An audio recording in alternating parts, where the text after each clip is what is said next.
তো আমরা অনেকদিন পরে আবার আপনাদের ক্লাসে চলে এসেছি। আমাদের কিছু প্রশ্ন রয়েছে। সেই আহ প্রশ্নগুলো আমরা একটু ডিটেলে করে নিই। প্রথমে রয়েছে, হাত যদি শক্ত এবং একটু উষ্ণ হয় তাহলে কিসের প্রবণতা? শক্ত মানে হচ্ছে হৃদয় কঠিন, স্ট্রং ডিসিশন নিতে পারে, ডিসিপ্লিন এই লোকগুলোর মধ্যে বেশি। আর উষ্ণ মানে হচ্ছে টেম্পারামেন্ট। তাহলে একটা লোক যে স্ট্রং ডিসিশন নিতে পারে এবং যার টেম্পারামেন্ট হাই, যার মাথাটা বেশ গরম।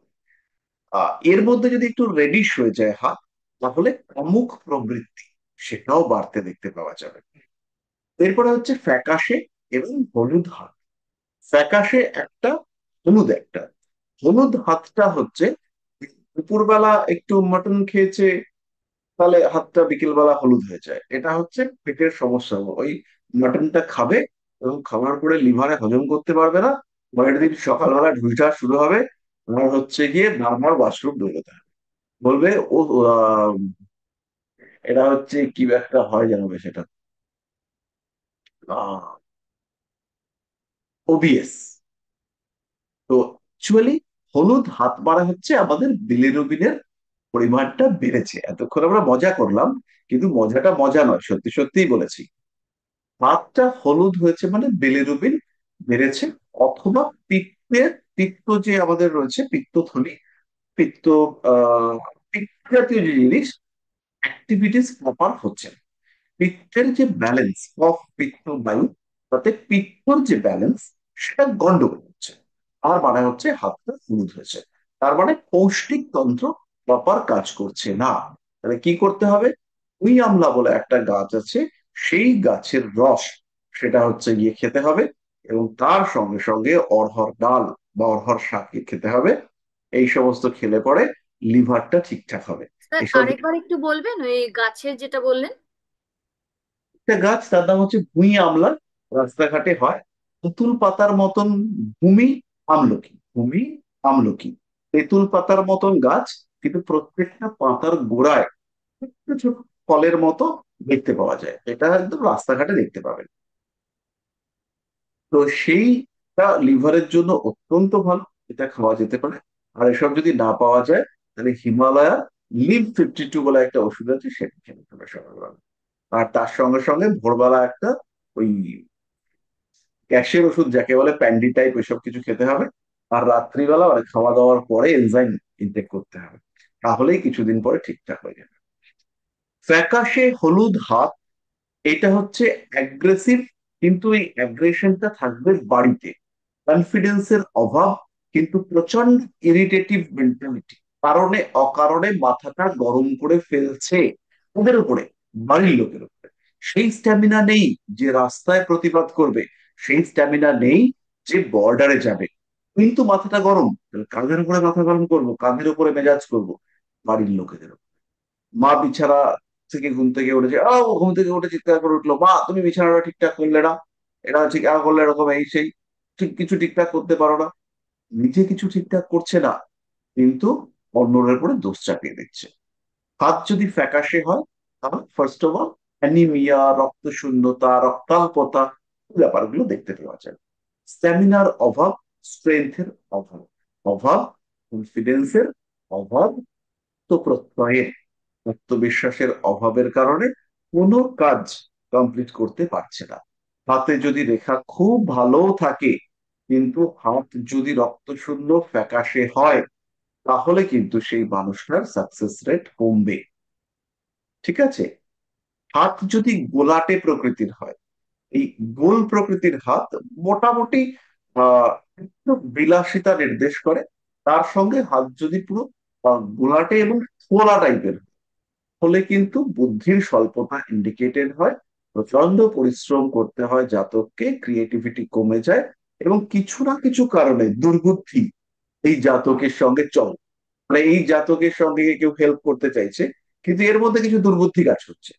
সেই দুর্বুদ্ধির কারণে এমন একটা কিছু করে ফেললো, যে লোকটা হেল্প করছিল সে আলটিমেটলি মুখটা ঘুরিয়ে দিয়েছে। এরপরে হচ্ছে তেঁতুলের মতো আঙ্গুল।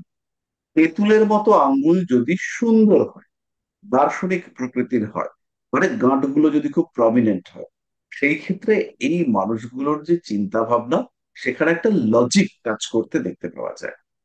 কিন্তু যদি তেঁতুলের মতন আঙ্গুল সেটা দুর্বল প্রকৃতির হয়, এবং তেঁতুলটাকে দেখে যদি আমাদের মনে হয় বাবা এর তো কিছু গন্ডগোল আছে, তাহলে হচ্ছে গিয়ে মুশকিল হতে দেখতে পাওয়া যায়। তখন কিন্তু কনফিডেন্স লেভেল কমে, মাথা গরম হওয়ার টেন্ডেন্সি বাড়ে, সাকসেস রেট সেটা কমতে দেখতে পাওয়া যায়, এবং জাতকের মধ্যে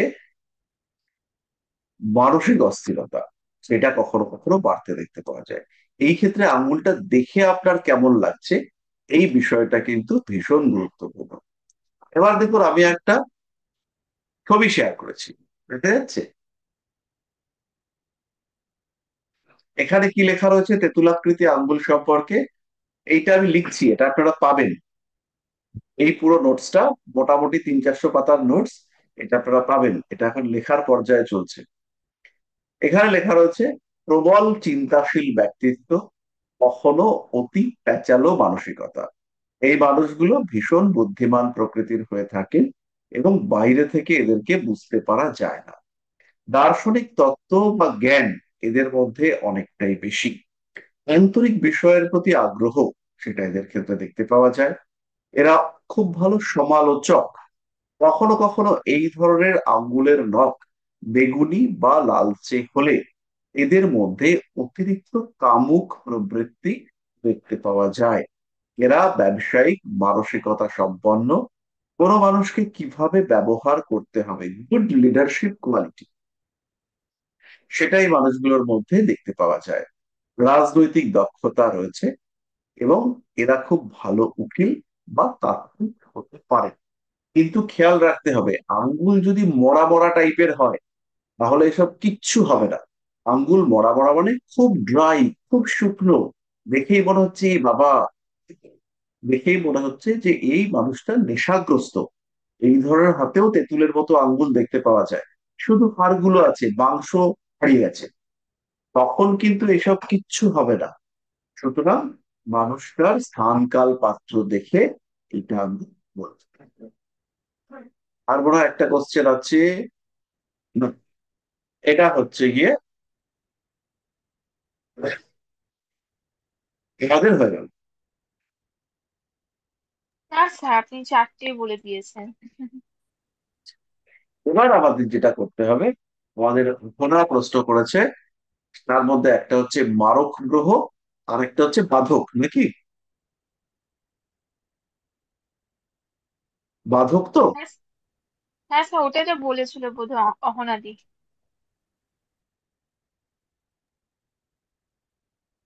শোনা যায় না তো?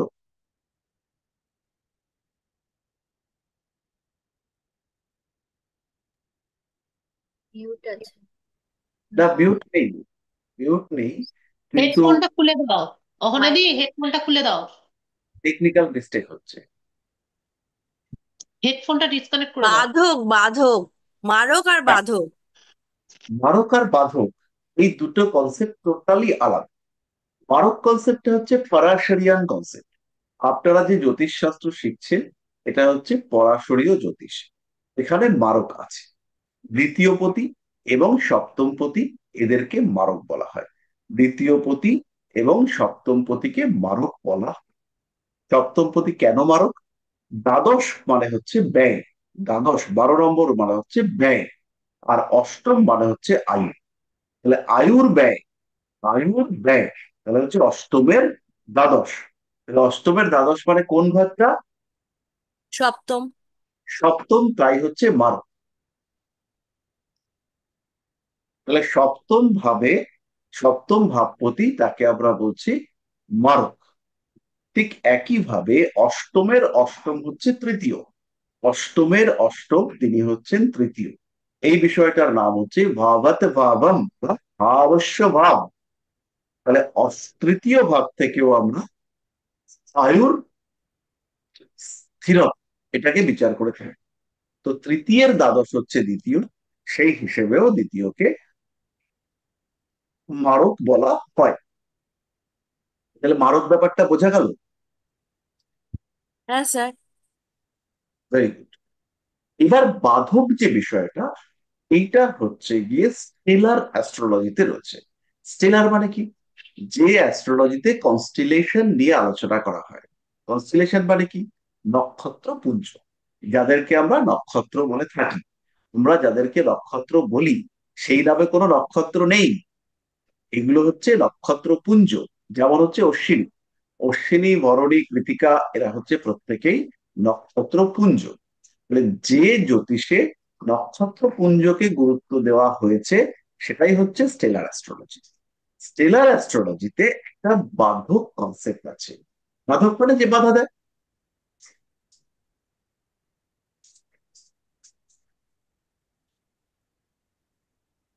মানে কে বাধা দেয়? চর, স্থির, দত্তক। চর, স্থির বা দ্বৈত স্বভাবের যে রাশিগুলো রয়েছে আমরা চর, স্থির, দত্তক জানি। চর হচ্ছে মেষ, স্থির হচ্ছে বৃষ, দত্তক হচ্ছে মিথুন। এরকম পরপর ঘুরতে থাকবে, এগুলো আমরা ইতিমধ্যে জেনে গেছি। চর রাশির ক্ষেত্রে একাদশ, চর রাশির ক্ষেত্রে একাদশপতি তিনি হচ্ছেন বাধক। স্থির রাশির ক্ষেত্রে নবমপতি তিনি হচ্ছেন বাধক। আর দত্তক রাশির ক্ষেত্রে সপ্তমপতি, তাকে বলা হচ্ছে বাধক। তাহলে চর রাশির ক্ষেত্রে একাদশপতি, স্থির রাশির ক্ষেত্রে নবমপতি, আর দত্তক রাশির ক্ষেত্রে সপ্তমপতি, তাকে আমরা বাধক বলে থাকি। আচ্ছা। পরিষ্কার? বাধক কি করবে? বাধক বাধা দেবে। তাহলে বৃষ রাশির লোক, বৃষ রাশির লোক, বৃষ হচ্ছে চর, সরি স্থির। নবমপতি শনি তিনি হচ্ছেন বাধক। তিনি যে ঘরে থাকবেন, পঞ্চমে বসে আছে, তাহলে নবমপতি পঞ্চমে বসে আছে। নবম হচ্ছে পিতা, পঞ্চম হচ্ছে প্রেম। তাহলে কি বাবা একটা মেয়ে খুঁজে দেবে যে চল তোকে আমি ঠিকঠাক করে দিচ্ছি, তুই এই মেয়েটার সাথে প্রেম কর? না, বাবা তো বাধক। তাহলে বাবা কি করবে? তুই প্রেম করছিস, যাওয়ার ছেলে দাঁড়া তোকে দেখাচ্ছি যা, বলে দিয়ে দিল দুটো খড়মের বাড়ি। তাহলে এইটা হচ্ছে গিয়ে বাধক। ঠিক আছে? তাহলে বাধক আর মারক এই দুটো টোটালি ডিফারেন্ট। এবার যে প্রশ্নটা মনের মধ্যে আসবে, সপ্তমপতি সে তো বউ কিংবা স্বামী, সে মারক হলে তো সর্বনাশ করেছে। নবমপতি ভাগ্য, পিতা, উচ্চবিদ্যা, ধর্ম, সে কি করে বাধক হবে? সেই যদি বাধক হয়ে যায়, আমার ভাগ্যই আমাকে বাধা দিচ্ছে, জীবনে কিছু একটা করব, বাবা এসে সেখানে গন্ডগোল পাকাবে। কারোর বাবা করেছে এরকম? দু একজনের করতে পারে, কিন্তু সেই দু একজনটা তো রেয়ার, তাই না? হুম। সপ্তমপতি পারো, বিয়ে করলাম, পাক, হয়ে গেল। এরকম হয় নাকি? বিয়ে করলাম আর গেলাম ওপরে। যদিও বিয়ে ব্যাপারটা খুব একটা আনন্দদায়ক এখনকার দিনে আর হচ্ছে না। তাহলে এই জায়গাটাকে আপনাকে খুব ভালো করে বুঝতে হবে। এই যে মারক কনসেপ্ট, এটা হচ্ছে রোগের ক্ষেত্রে সপ্তম ভাব থেকে। একদিক দিয়ে, স্যার আপনাকে থামিয়ে বলছি, একদিক দিয়ে বিয়ের পর হয় মেয়েদের ক্ষেত্রে। পুরুষদের ক্ষেত্রে কতখানি কি হয় সেটা আপনার পুরুষরাই ভালো বলতে পারবে। মেয়েদের এসব একদম বাবাকে করা যাবে ছেড়ে না, মাকে ছেড়ে অন্য সংসারে গিয়ে মানাতে হয়। এসব একদম করা যাবে না। কথা যখন ফ্লো থাকবে, সেই ফ্লোকে একদম থামানো যাবে না। পুরো ঘেটে গেল পড়ার কনসেপ্টটা। যাই হোক, মারক হচ্ছে রোগের ক্ষেত্রে।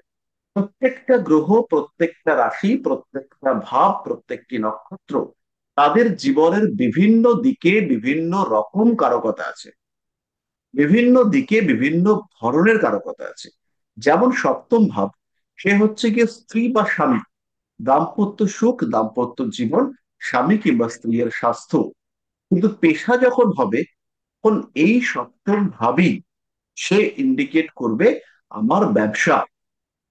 তাহলে সপ্তম ভাব থেকে আমরা বিচার করব পেশা, সব ব্যবসা। সপ্তম ভাব থেকে আমরা বিচার করব আমার স্ত্রী বা স্বামীর স্বাস্থ্য। তাহলে দুটো বিচার সম্পূর্ণ আলাদা। ঠিক তেমনি ভাবে যখন রোগ বিচার করব, তখন সপ্তম ভাব হচ্ছে মারক। ঠিক আছে? তাহলে এই যে মারকত্ব, এটা রোগের ক্ষেত্রে কার্যকরী হবে। তাহলে মারকের ব্যাপারটা আমরা বুঝে গেলাম। দ্বিতীয় ভাবের ক্ষেত্রেও ঠিক তাই। সেটা হচ্ছে গিয়ে আবার বাক। তুমি কি কথা বললেই হাত ছেড়ে চলে যাবো পড়ে? তুই তো সম্পদ, কথা বলি বলে দুটো পয়সা আসে? তাহলে বাক্য পঞ্চ ইন্দ্রিয় সম্পত্তি, মানে স্থাবর সম্পত্তি, সেই সঙ্গে সঙ্গে কুটুম্বকুল, তোমার পার্সোনালিটি, তোমার বিলঙ্গিংস, তোমার ল্যাপটপ, মোবাইল, তোমার পাসপোর্ট, দলিল দস্তাবেজ, সমস্ত 2 নম্বর ঘর থেকে বিচার্য। মায়ের আয় 2 নম্বর ঘর থেকে বিচার্য। ঠিক তেমনি ভাবে দ্বিতীয় পতি যখন দশা চলবে, সেই সময় যদি শরীর খারাপ থাকে বা শরীর খারাপের কোনো যোগ সৃষ্টি হয়, তাহলে সেই সময় রোগ বৃদ্ধির সম্ভাবনা বাড়বে। তাহলে মারকটা ক্লিয়ার হলো। এবার আমরা বাধকটাকে বোঝাই। বাধক হচ্ছে,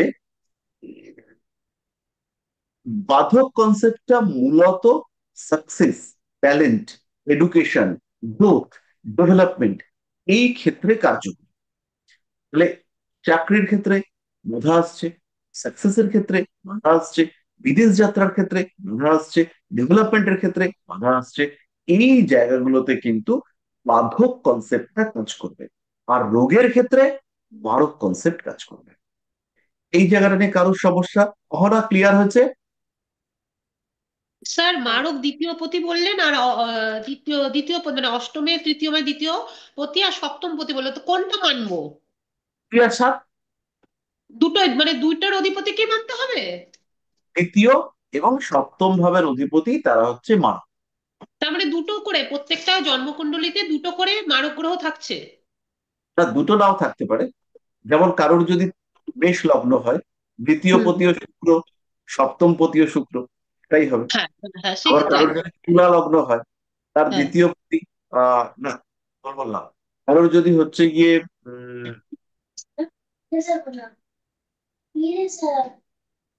হ্যাঁ, মেষের ক্ষেত্রে এটা কার্যকরী হবে। বৃষের ক্ষেত্রে বৃশ্চিক, আর হচ্ছে ওইদিকে হচ্ছে বৃষ, বেশ, দুটো করে হচ্ছে। দুটো দুটো শুক্রের ঘরে ঘর হচ্ছে। দুটো আর মঙ্গলের ঘর দুটো। হ্যাঁ, হ্যাঁ, হ্যাঁ, হুম। সেটাই। ঠিক আছে? হ্যাঁ, হ্যাঁ। এইটা আমাদেরকে মাথায় রাখতে হবে। আর বাধকটা বলছিলেন, বলুন না স্যার। এখন শেষ হয়ে গেল তো? বাধকটা আর একবার বলুন, বলছিলেন তো, কি একটা বলছিলেন বাধক। এই যে শেষ হয়ে গেল, পুরো বলে ফেললাম তো। ও আচ্ছা আচ্ছা, ঠিক আছে, আমি দেখে নেব রেকর্ডিং। সাধক হচ্ছে গিয়ে mainly profession, growth, development, success, এই ক্ষেত্রগুলোতে হচ্ছে বাধক কাজে লাগবে। আর হ্যাঁ, রোগের এটাই ক্ষেত্রে বলছিলাম। কাজে লাগবে।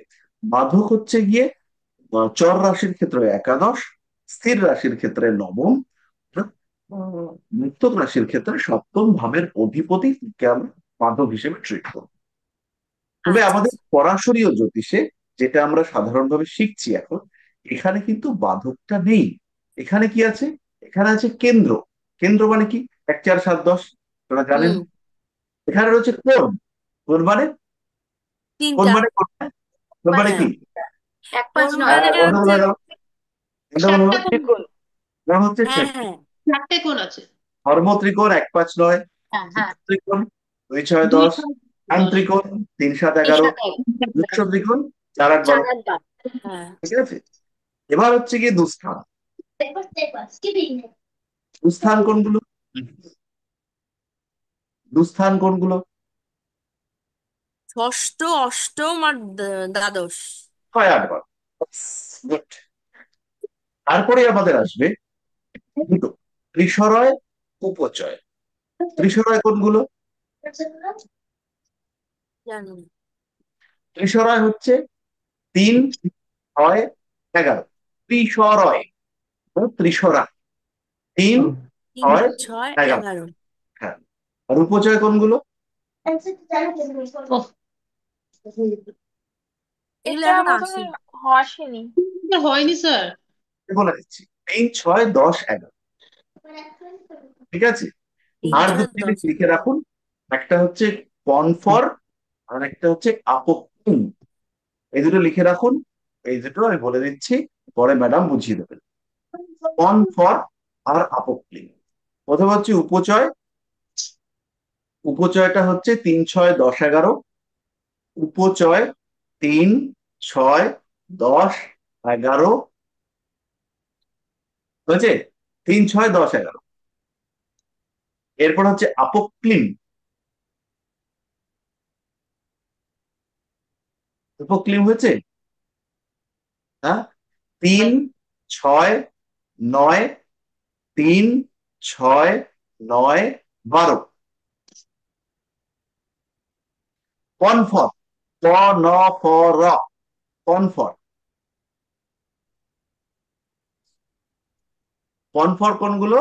কনফর হচ্ছে 2, 5, 2, 5, 8, 11। কনফর হচ্ছে 2, 5, 8, 11। ঠিক আছে, ব্যাস, আমাদের আজকের আলোচনা শেষ। এবার আমরা পড়াশোনা শুরু করব।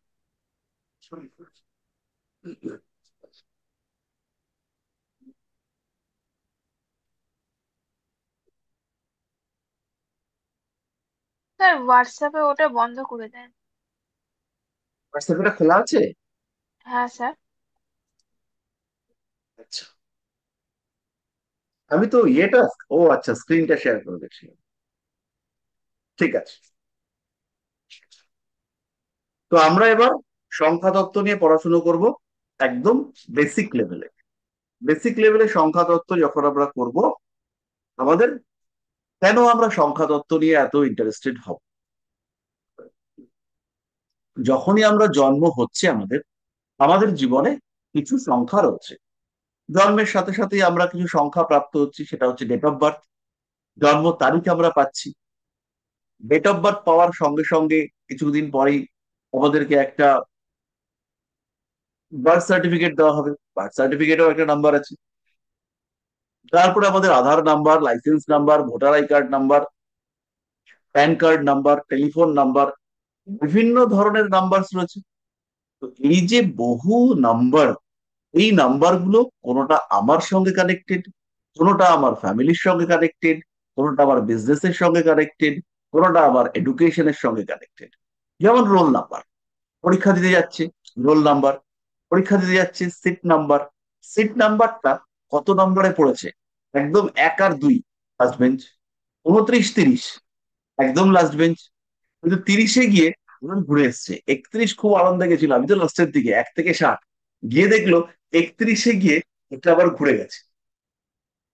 কেন ঘুরে গেছে? কারণ হচ্ছে গিয়ে 31, 3 আর 1-এ 4, 4 মানে হচ্ছে রাহু। পরীক্ষার সময় তো রাহু সাপোর্ট করবে না, তাহলে 31-এ গিয়ে ঠিক ঘুরে গেছে আর ওর কপালটা পুড়েছে। ওর যে সিট নাম্বারটা 31 ছিল, ঠিক ওর সময় গিয়ে রাহু চলে এসছে। 3 আর 1-এ 4, 4 মানে রাহু। রাহু যেই চলে এসছে, ওর পড়া কপাল, ওর হচ্ছে গিয়ে ফার্স্ট বেঞ্চ। তো এই হচ্ছে গিয়ে পুরো নাম্বারের মজা। এরপরে আমরা যখন দেখব যে একটা লোক ব্যবসা করতে শুরু করেছে, এবার ব্যবসা করতে যাচ্ছে, আমাদের কিছু কিছু নাম্বার আছে যাকে আমরা লাকি নাম্বার বলি, ফেভারিট নাম্বার বলি। আমি সব দিয়ে দেবো। তো এই নাম্বারটা, ধরুন আমি একটা ব্যবসা করছি, আমি আমার সঙ্গে লোকের কমিউনিকেশন করবো, লোকের সাথে কথা বলবো। এবার বলবার জন্য আমি একটা মোবাইল ফোন নিয়ে এসেছি। এবার আমার ব্যবসার যে নাম্বার, ব্যবসার তো একটা নেম নাম্বার আছে, সেই নাম্বারটা হচ্ছে রবিকে ইন্ডিকেট করছে, নাম্বারটা হচ্ছে 1। আর সেই ব্যবসাতে আমি যে ফোন নাম্বারটা ইউজ করব, সেটা শনিকে ইন্ডিকেট করছে, সেটা হচ্ছে 8। কিংবা সেই নাম্বারটার মধ্যে 4 বার 8 আছে, 4 বার 8 আছে। এই যে 8, 8, 8, 8 এতগুলো চলে এলো 8, এই 8-এ শনির প্রভাব বেড়ে গেল। তাহলে আমার ব্যবসাটা হচ্ছে রবির ব্যবসা, সেখানে আমি যদি শনির মোবাইল ইউজ করি, তাহলে আমি গন্ডগোলে পড়বো। আমার কানেকশন আসবে না, আমার ক্লায়েন্টরা রেগে যাবে, আমার ক্লায়েন্টরা ক্রমাগত আনহ্যাপি থাকবে, তাই না? তাহলে আমাকে কি করতে হবে? আমাকে এমন একটা নাম্বার ইউজ করতে হবে, যে নাম্বারটা আমার ব্যবসাটাকে সাপোর্ট করছে এবং আমার ব্যবসাটাকে, ফাইন্যান্সটাকে একটু বাড়িয়ে দিচ্ছে। তার সঙ্গে সঙ্গে স্টেবিলিটি। স্টেবিলিটিটা হচ্ছে কি আমাদের জীবনে সবচেয়ে জরুরি। আজকে প্রচুর টাকা আয় করলাম, আমার এক ক্লায়েন্ট আছে, উনি 1 কোটি টাকা লটারিতে পেয়েছেন। 1 কোটি টাকা লটারিতে পাওয়ার সাথে সাথে বর কিনে নিয়েছে tata safari. Tata safari top model কিনে নিচ্ছে। টপ মডেল টাটা সাফারি কিনে নেওয়ার সাথে সাথে এবার বিভিন্ন লোন টোন ছিল, সেগুলো দিয়ে উনি একদম নিঃস্ব। একটা ব্যবসা শুরু করেছিলেন। এই ব্যবসাটা শুরু করার সময় 1 কোটি টাকা থেকে তো উনি 72 লাখ টাকা পেয়েছিলেন। সেই 72 লাখ টাকা সব শেষ হয়ে যাওয়ার পরেও ওনাকে লোন নিতে হয়েছিল। এই লোন দিতে গিয়ে লাস্টে ওনার বাড়িটাকেও ছাড়তে হচ্ছে। তাহলে এই যে অদ্ভুত ব্যাপার, উনি কাণ্ড কারখানা করেছেন। ক্যাশ টাকা দিয়ে মনে হয় 27 লাখ টাকা দিয়ে টাটা সাফারি কিনেছে, সেটাকে বিক্রি করেছে 13 লাখ টাকা দিয়ে 2 মাস পরে। তবে এইরকম ঘটনা ঘটে। তাই আমাদের যেটা দরকার সেটা হচ্ছে স্টেবিলিটি। রাহু, মঙ্গল, কেতু এরা খুব দ্রুত টাকা দিতে পারে, কিন্তু এদের টাকা ঝপ করে শেষ হয়ে যায়। এদের টাকার কনসিস্টেন্সি নেই, যে আজকে প্রচুর আসছে, কালকে কোথায় গেল টাকা। আমাদের এক শাস্ত্রীজি আছেন, তো তিনি টিভিতে প্রোগ্রাম টোগ্রাম করে শিলিগুড়িতে গিয়ে প্রচুর টাকা আয় করেছেন। এর মোটামুটি 2 মাস 2.5 মাস পরে উনি আমার কাছে দৌড়ে আসেন, স্যার বাঁচান, আর পাচ্ছি না। কিন্তু ওই যখন একটু আর কি ঠিকঠাক হয়ে গেল, তখন কোথায় স্যার, কে স্যার, স্যার কিসের স্যার। এবার যেই মাত্র হচ্ছে গিয়ে দেখা গেল যে আবার টাইট টাইট অবস্থা, সঙ্গে সঙ্গে দৌড়ে, স্যার পাচ্ছি না, এবার একটু বাঁচান স্যার। তো ওর হচ্ছে গিয়ে যখন আসছে তখন সে একদম ঝরঝর করে আসছে, আর যখন বন্ধ হচ্ছে তখন একদম। তো লাইফের এই যে সাডেন ব্যাপারগুলো, এইগুলোকে কন্ট্রোল করতে হবে, এটা হচ্ছে আমাদের মূল কাজ। 2 নম্বর কাজ হচ্ছে একজন জ্যোতিষ হিসেবে আপনি ভাগ্যের সম্পূর্ণ পরিবর্তন করতে পারেন। দৃঢ় ভাগ্য, মৃদু ভাগ্য এসব আপনারা শুনেছেন। তো এর মধ্যে দৃঢ় ভাগ্যকে নিয়ে আমরা ঘাটাঘাটি করব, কিন্তু যে কিছুটা অংশ কর্মা, অ্যাক্টিভিটি, প্র্যাকটিস এগুলোর মধ্য দিয়ে চেঞ্জ করা পসিবল, সেটাকে আমরা চেঞ্জ করবার চেষ্টা করব। এতে আমাদের ভালো হবে, বেটারমেন্ট হবে, ক্লায়েন্ট হ্যাপি হবে। তো আহ সেইগুলো করবার ক্ষেত্রে আমরা চারটে আমাদের ক্রিয়া, একটা হচ্ছে জ্যোতিষ, একটা হচ্ছে হস্তরেখা, একটা হচ্ছে বাস্তুশাস্ত্র, আর লাস্ট হচ্ছে গিয়ে সংখ্যাতত্ত্ব। তো আজকে আমরা এটা শিখবো, সেটা হচ্ছে সংখ্যাতত্ত্বের শুধুমাত্র নাম্বার গুলোকে জানা। আমাদের দু রকম হচ্ছে গিয়ে সংখ্যাতাত্ত্বিক বিশ্লেষণ আমরা দেখি। একটা হচ্ছে পাইথাগোরিয়ান, আর একটা হচ্ছে চিলটিয়ান। এছাড়াও কাবা নিউমারোলজি আছে, ভেদিক নিউমারোলজি আছে, চাইনিজ নিউমারোলজি আছে, অনেক কিছু আছে।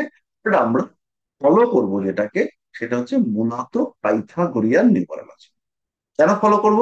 কারণ হচ্ছে কি, আমি পার্সোনাল প্র্যাকটিসে দেখতে পেয়েছি, দেখে আমার মনে হচ্ছে যে পাইথাগোরিয়ান নিউমারোলজিটি বেটার। এটাকে ফলো করলে পরে আউটপুট আমার মনে হচ্ছে বেটার পাওয়া যায়। চিলাডিয়ানও যথেষ্ট ভালো, আমরা পাইথাগোরিয়ান। তো পাইথাগোরিয়ান নিউমারোলজিতে 1 থেকে 9 পর্যন্ত সংখ্যা আছে।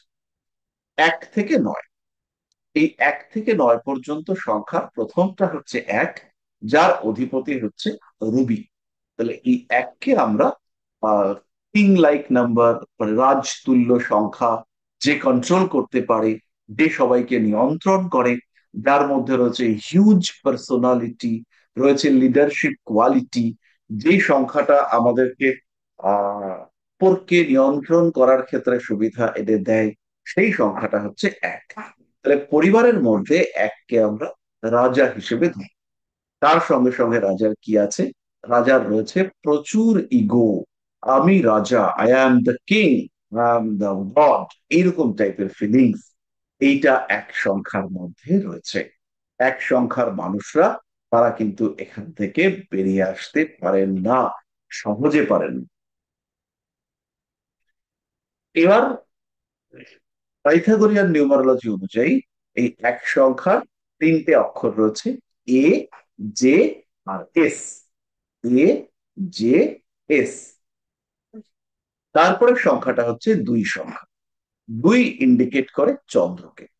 চন্দ্র মানে নমনীয়, চন্দ্র মানে সফট, চন্দ্র স্নেহ, চন্দ্র ভালোবাসা, চন্দ্র অ্যাটাচমেন্ট, চন্দ্র মোহ, চন্দ্র মন, চন্দ্র মাতৃদুগ্ধ, মায়ের কাছ থেকে প্রাপ্য ভালোবাসা, চন্দ্র পুষ্টি, চন্দ্র গ্ল্যামার, চন্দ্র হচ্ছে চকচকে লাগবে দেখতে, চন্দ্র হচ্ছে মনের শক্তি, চন্দ্র হচ্ছে মনের নমনীয়তা, চন্দ্র নির্দেশ করে স্ত্রীলোক, সেই স্ত্রীলোক যে পুরুষকে সন্তানের মতো আগলে রাখতে পারে, চন্দ্র কিন্তু শুক্রের থেকে টোটাল আলাদা।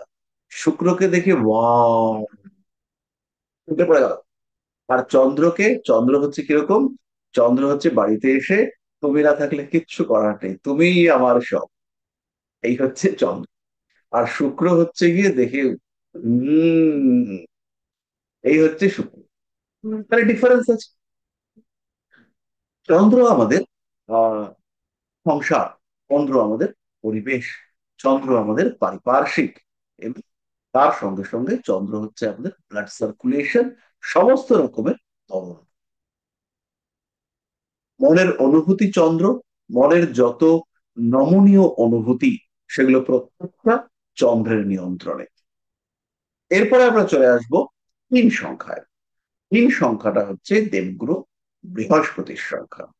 আচ্ছা, চন্দ্রের সংখ্যায় যে অক্ষরগুলো আছে সেগুলো হচ্ছে BKT, BKT, BKT। এরপরে 3, দেবগুরু বৃহস্পতির সংখ্যা। বৃহস্পতিবারে তিনি গুরু, কিন্তু তিনি রাজা নন। এনারও চরম অহংকার, রাজাও তাকে পুজো করবে, কিন্তু আলটিমেট অথরিটি তিনি নন। তিনি পরামর্শ দিতে পারেন, তিনি অ্যাডভাইস করতে পারেন, তিনি শিক্ষা দিতে পারেন। তার কাছে এসে রাজা মাথা নিচু করবে, কিন্তু যুদ্ধের সময় রাজা তার কথা শুনবে না, প্রতিযোগিতার সময় রাজা তার কথা শুনবে না, গণনার সময়, নামকরণের সময়, কোনো সিদ্ধান্ত নেওয়ার ক্ষেত্রে প্রয়োজন অনুযায়ী রাজা বৃহস্পতির কথা শুনবেন, বৃহস্পতির কাছ থেকে মন্ত্রণা নেবেন। তাহলে বৃহস্পতি সে হচ্ছে রাজগুরু বা মন্ত্রী, প্রধানমন্ত্রী, তিনি বৃহস্পতি হতে পারেন। এরপরে আমাদের চলে আসবে 4 সংখ্যাটি। 4 মানে হচ্ছে রাহু। বৃহস্পতির সংখ্যায় অক্ষরগুলো হচ্ছে CLV, ক্লেভার, CLV। বৃহস্পতি হচ্ছেন বুদ্ধিমান, ক্লেভার, চালাক।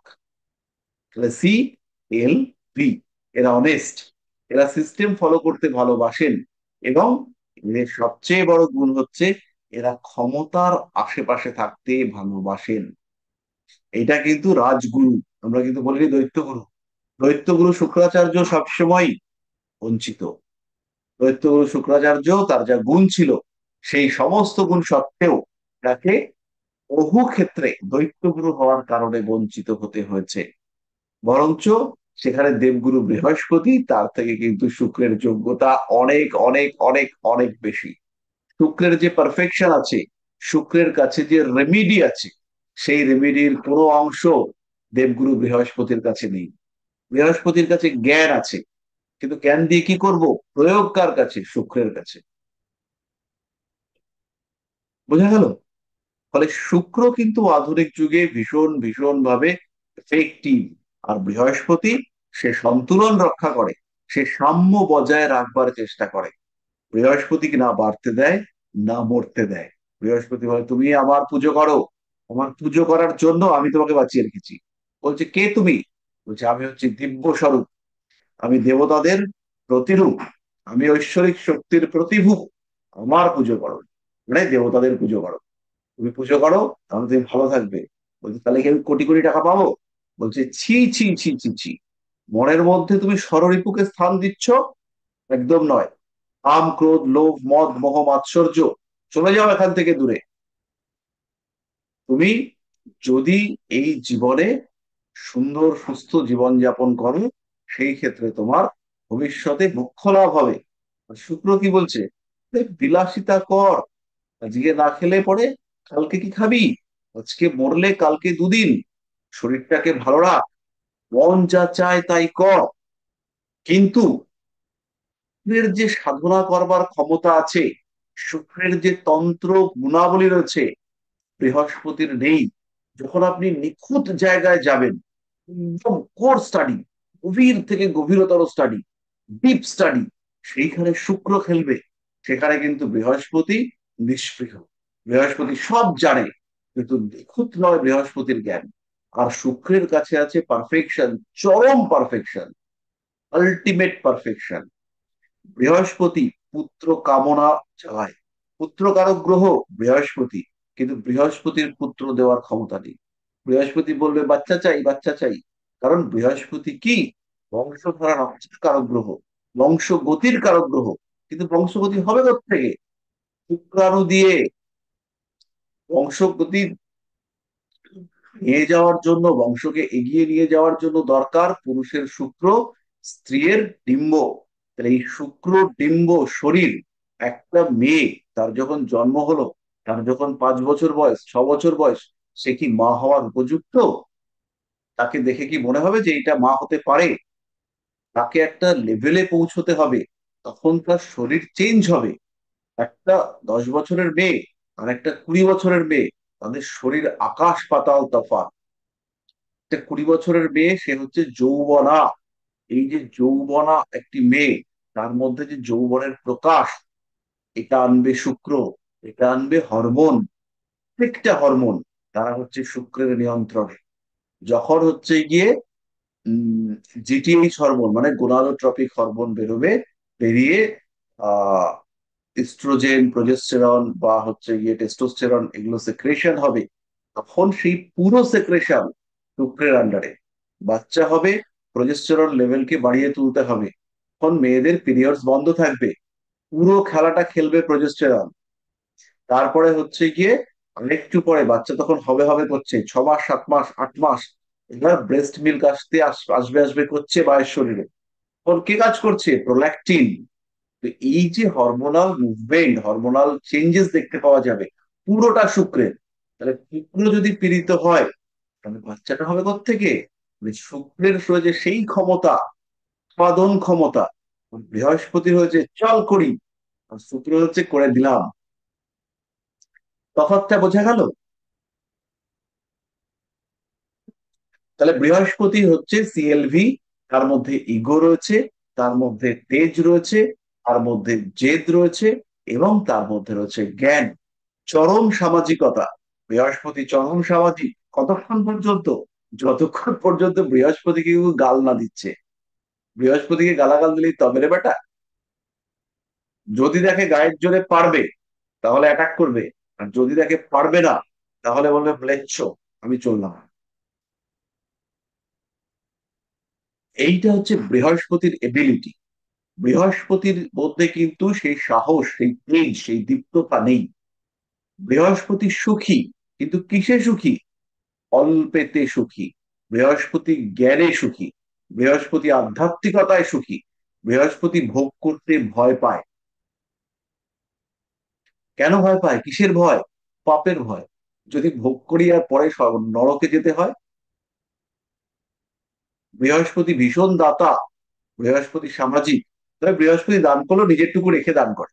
এই উদার হস্তে দান, যে আমি সব দিয়ে দিলাম, শনি যে দান করবে, সেই দান বৃহস্পতি করতে পারবে না। কারণ বৃহস্পতি চিন্তাশীল, বৃহস্পতির মধ্যে ভবিষ্যতের চিন্তা আছে। বোঝা যাচ্ছে? কোথাও বুঝতে অসুবিধা হচ্ছে? না স্যার, স্যার ম্যামও বলেছিলেন শুক্র বলে কর্মকর, এই জন্য বৃহস্পতিবারের পরে শুক্রবার পরে হ্যাঁ। ম্যাম বলে। তো এরপরে আমরা চলে আসবো 4 নম্বর। এবার 4 চলে এসছে। 4 মানে হচ্ছে রাহু। বৃহস্পতি হচ্ছেন মন্ত্রী, পরামর্শদাতা, রাজগণক, রাজ জ্যোতিষী। এই লোকটা হচ্ছে বৃহস্পতি। ঠিক আছে? বৃহস্পতি কিন্তু রাজা নয়, বৃহস্পতি রাজার পরামর্শদাতা। এটা খেয়াল রাখতে হবে। বৃহস্পতি হচ্ছে নীতি শাস্ত্রের অধিকারী, বৃহস্পতির কাছে ন্যায় শাস্ত্র আছে, কিন্তু বৃহস্পতির কাছে রাজদণ্ড নেই। দণ্ড মানে জানেন তো? দণ্ড মানে হচ্ছে ডান্ডা। রাজা একটা দণ্ড নিয়ে থাকেন, যে দণ্ডের মাধ্যমে তিনি তার দণ্ডকে কার্যকারী করেন। এই রাজদণ্ড বৃহস্পতির কাছে নেই। বৃহস্পতির কাছে রাজা চাইলে পরামর্শ নিতে পারেন, কিন্তু কে ইগনোর করার ক্ষমতা, আলটিমেট অথরিটি, সেটা রবির কাছে আছে, সেটা বৃহস্পতির কাছে একদম নেই। এরপর আমরা চলে আসবো বদমাস। এটা হচ্ছে আমরা, রাহু। রাহু হচ্ছে দস্যু, রাহু হচ্ছে উগ্র, রাহু হচ্ছে বিঘ্ন কারক। আমাদের গণেশ হচ্ছে বিঘ্ন নাশক, বিঘ্ন বিনাশক, আর রাহু হচ্ছে বিঘ্ন কারক। রাহু হচ্ছে আনকন্ট্রোলড ডিজায়ার, যে চাহিদার উপরে আমার নিয়ন্ত্রণ নেই, এই জায়গাটা হচ্ছে রাহু। রাহু হচ্ছে প্রচুর প্রচুর প্রচুর চাই। এখনকার ছেলে মেয়েদের মধ্যে দেখবেন একটা অদ্ভুত ব্যাপার রয়েছে, যে আমরা অল্প খেটে স্টার্ট আপ তৈরি করবো, স্টার্ট আপে প্রচুর টাকা আসবে, বিশাল বড় বিজনেস করব, ইনভেস্টার আসবে, কোটি কোটি টাকা ইনভেস্টমেন্ট হবে, big business, I will B A billionaire. এই যে কনসেপ্ট এখনকার দিনের বিশেষ করে ছেলেদের মধ্যে, 15 নয়, 18 থেকে 25 এদের মাথার মধ্যে এটা রয়েছে। তারপরে শনি আসছে, শনি এসে বলছে চালাকি পেয়েছো, বাস্তব বাস্তব শেখো, কঠিন কঠোর বাস্তব, তার সামনে এসো, মুখোমুখি হও বাস্তবের। তখন হচ্ছে গিয়ে বলছে যে বাবা দুটো পয়সা দাও, একটা দেশলাইয়ের দোকান খুলবো। এতদিন ছিল কি, এতদিন ছিল বিল গেটস কে কিনে নেবো। কি করেছে ও? সেটা হচ্ছে বাবা দুটো পয়সা দাও, দেশলাই বাক্সের দোকান খুলবো, দেশলাই সিগারেট বিড়ি এইসবের দোকান খুলবো। কিছু হচ্ছে না, কারণ এখন কঠিন হয়ে গেছে বাস্তব। তাহলে এই যে রাহু, রাহু হচ্ছে গিয়ে এই এক্সট্রিম ডিজায়ারের কারণ, আনকন্ট্রোলড, কোন রকম কোনো নিয়ন্ত্রণ নেই। সেটা শরীরের ক্ষেত্রে হতে পারে, মনের ক্ষেত্রে হতে পারে, পেশার ক্ষেত্রে হতে পারে, শিক্ষার ক্ষেত্রে হতে পারে। কখনো কখনো নিজেকে অতিরিক্ত বড় করে দেখায় রাহু। আর একটা জিনিস সবসময় খেয়াল রাখবেন, এইটা কিন্তু বিচারের সময় মাথায় রাখতে হবে, রাহুর সঙ্গে তার একটা সম্পর্ক রয়েছে। কিরকম সম্পর্ক রয়েছে? রাহু কিন্তু অমৃত পান করতে পেরেছিল, এবং আমরা কি বলি? আমরা বলি আত্মা হচ্ছে অমর, আত্মার ধ্বংস বা সৃষ্টি নেই।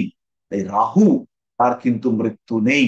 রাহু কিন্তু অমৃত পান করতে পেরেছিলেন। বাকি যে দুজন দেবতা রয়েছেন, রবি এবং চন্দ্র আমাদের গ্রহচক্রে, তারা অমৃত পেয়েছিলেন কিনা সেই খবর নেই।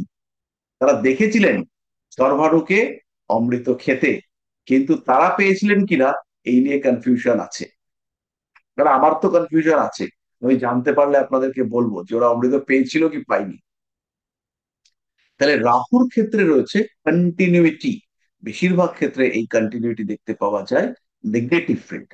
এরকম ঘ্যান ঘ্যান ঘ্যান ঘ্যান ঘ্যান ঘ্যান ঘ্যান ঘ্যান করছে, এটা হলো না, এটা হলো না, এটা হলো না, এটা হলো না, এই তুমি তো এটা করে দিলে না, আয় তুমি তো এটা করে দিলে না, আয় তুমি তো এটা করে দিলে না। বহু মানুষের ক্ষেত্রে আমরা দেখতে পাই যে এই ব্যাপারটা রয়েছে, অতিষ্ঠ করে তুলবার প্রবণতা, সেটা রাহুর মধ্যে রয়েছে। আর রাহুর আর একটা নেগেটিভিটি হচ্ছে নিজের মধ্য থেকে নিজেকে রাহু ক্ষয় করে ফেলে। রাহুর যে কোয়ালিটি, সেই রাহু বিলাসিতা, আহ ভুল পথে যাত্রা, মিসগাইডেড হওয়া, ডিকশন, এগুলোর কারণে রাহু নিজেই নিজের ক্ষতি করে। নিজের মানে কি?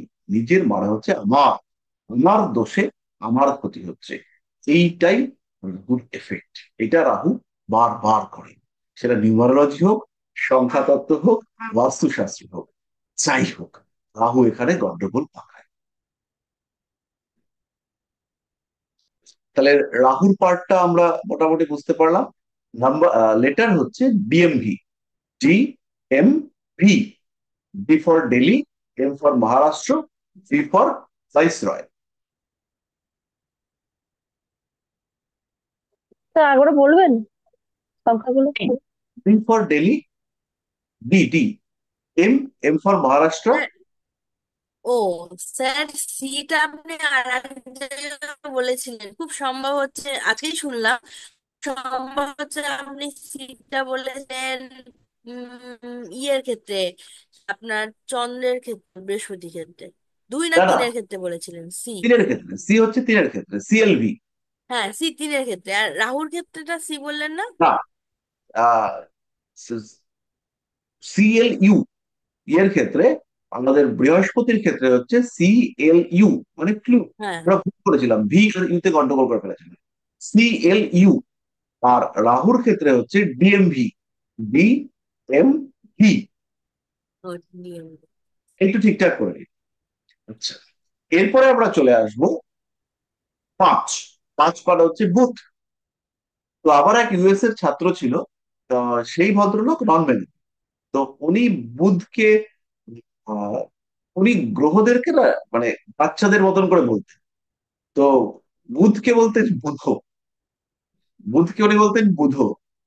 এবার উনি খুব কনফিডেন্সের সঙ্গে বলতেন, স্যার স্যার, হ্যান্ডি লুক, বুধটা কি ডিস্টার্ব করছে, একবার একটু ভালো করে দেখুন, মানে বুধটা কি ডিস্টার্ব করছে একবার ভালো করে দেখুন। তো সেই থেকে আমি বুধকে মাঝে মাঝে বুধও বলে ফেলি। আর উনি হচ্ছেন গিয়ে চার্ট দেখার সময় এক্সাইটেড হয়ে পড়তেন, উত্তেজিত হয়ে পড়তেন। তো উত্তেজিত হয়ে করে বলতেন, এই প্যাটার্নটা একদম ডিসগাস্টিং, এটাকে বাদ দেওয়া যায় না চার্ট থেকে, এবার রেগে যাচ্ছেন, ডিসগাস্টিং প্যাটার্নটা, খুব বাজে স্যার, তো একদম বাদ দিতে হবে এটাকে। তো মানে হয় না একটু চাইল্ডিশ। আচ্ছা, তো ফাইভ হচ্ছে বুধ। তো বুধ হচ্ছে চাইল্ডিশ। বুধের মধ্যে রয়েছে রাজপুত্রের নক্ষত্র। রাহু হচ্ছে দস্যু, রাহু হচ্ছে প্রতারক, রাহু হচ্ছে রাজ্যের রাষ্ট্রের শত্রু। রাষ্ট্র হচ্ছে কি, দেহটাও রাষ্ট্র, দেহে সব আছে। তো রোগগুলো হচ্ছে রাহু, রাহুর উপরে ভর করে বাকিরা ডিস্টার্ব করবে। 5 নম্বরে হচ্ছে বুধ। বুধ শিক্ষা, বুধ জ্ঞান, বুধ শিশু, বুধ স্নায়ু, বুধ হচ্ছে রাজপুত্র, এবং বুধ হচ্ছে ভালোবাসার রিফ্লেকশন। অর্থাৎ রাজা রানীর মধ্যে প্রেম যখন বাস্তবায়িত হবে, তখন রাজপুত্রের জন্ম হবে। তাহলে বুধ হচ্ছে রিফ্লেকশন অফ লাভ। বুধের মধ্যে রয়েছে বহু দুষ্ট বুদ্ধি, কোনোভাবে ডিস্টার্ব হলে পরেই চরম দুষ্টুমি শুরু করে দেয় বুধ, আনকন্ট্রোলড। বুধের যে গুণাবলী, তার মধ্যে রয়েছে ব্যবসা, বুধের মধ্যে রয়েছে হিসাব, বুধের মধ্যে রয়েছে গণিত, বুধের মধ্যে রয়েছে চাঞ্চল্য, বুধের মধ্যে রয়েছে দ্রুত শেখার ক্ষমতা। তাহলে বুধের সংখ্যা অক্ষরগুলো হচ্ছে E, N, W, E, N, W. E for East Coast, N for Netherland, আর ডব্লিউ ফর ওয়েস্টার্ন ইউনিয়ন। না স্যার, ওয়েস্ট বেঙ্গল। আচ্ছা, ওয়েস্ট বেঙ্গল, গুড, একদম ঠিক। আচ্ছা, এবার আমরা চলে আসবো ক্ষয়। ক্ষয় সংখ্যাটা হচ্ছে শুক্রের সংখ্যা। তাহলে 6 সংখ্যা শুক্রের। তাহলে শুক্র, সে হচ্ছে কে, সে দৈত্যগুরু। শুক্র প্রেমিকা, রানী তো ঘরে আছে, প্রেমিকাও আছে রাজার, রাজার সঙ্গে অন্য লোকজনও রয়েছে। তাহলে এই যে শুক্র, শুক্র হচ্ছে সেই স্যাটিসফ্যাকশন দেবে যে স্যাটিসফ্যাকশন আর কেউ দিতে পারছে না। শুক্র হচ্ছে গিয়ে সেই পারফেকশন দেবে যে পারফেকশন আর কেউ দিতে পারবে না। শুক্র সেই দক্ষতা দেবে যে দক্ষতা আর কারোর কাছে নেই। শুক্রের যে প্রেম, সেই প্রেমের টোনই আলাদা। সেই প্রেম, সেই হচ্ছে গিয়ে যেদিন প্রথম আপনারা প্রেমে পড়েছিলেন, যারা যারা পড়েছিলেন, সেদিন যে প্রেমের যে সেই টিউন, সেই প্রেম মনে হচ্ছে, ও মনে হচ্ছে যে ওই সেই সিদ্ধি খেলে পরে যেমন মনে হয় একদম ভগবানের কাছে আছি, হালকা লাগছে। ও হোয়াট এ ফিলিংস! তো সেই প্রেম, সেটা দিতে পারে শুক্র, দিনের পর দিন, রোজ দিতে পারে শুক্র। শুক্রের ক্ষেত্রে রয়েছে magic, black and white, both. শুক্রের ক্ষেত্রে রয়েছে ম্যাজিক্যাল স্পেলস।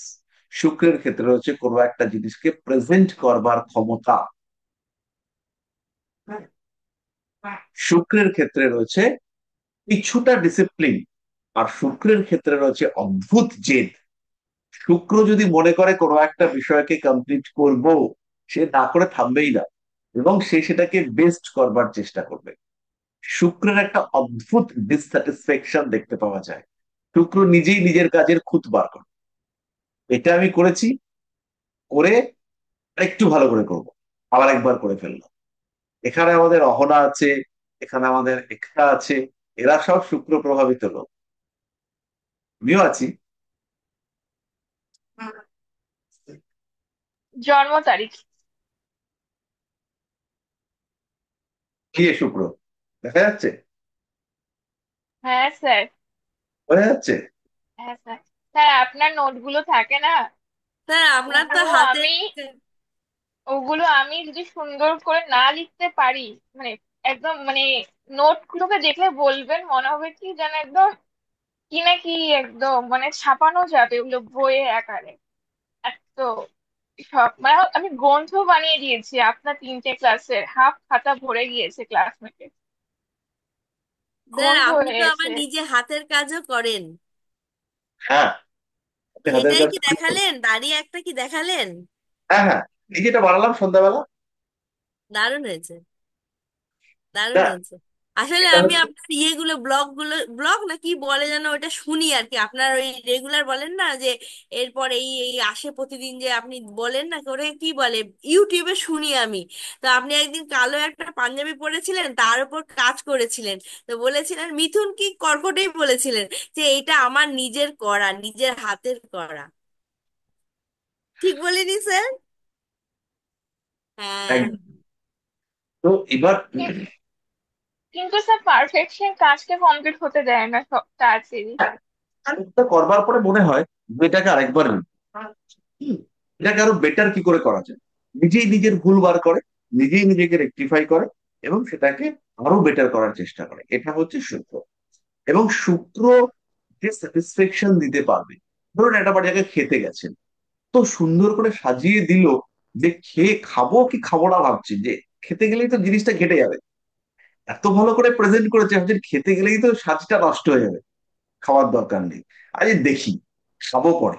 একটা আইসক্রিম বানিয়ে দিয়েছে, খাবেন কি ছবি তুলবেন আর ইউটিউবে পোস্ট করবেন, ফেসবুকে দেবেন, খাবো পরে, আগে ফেসবুকে দিই যদি গলে যায়। এই যে পারফেকশনে দিল প্রেজেন্টেশন, এটা হচ্ছে শুক্র। এই কোয়ালিটি শুক্রের মধ্যে রয়েছে। তার সঙ্গে আমি তো বললাম সব কেমিক্যাল, সব ম্যাজিক, সমস্ত কিছু, সমস্ত হরমোন, সমস্ত এনজাইম, সমস্ত রকম প্রেজেন্টেশন, শিক্ষা, শিক্ষা যখন এক্সট্রিম, যে শিক্ষায় আবিষ্কার হচ্ছে শুক্র, শেখা শিখছে বুধ, শেখাকে কাজে লাগাচ্ছে পড়াচ্ছে বৃহস্পতি, আবিষ্কার করছে শুক্র।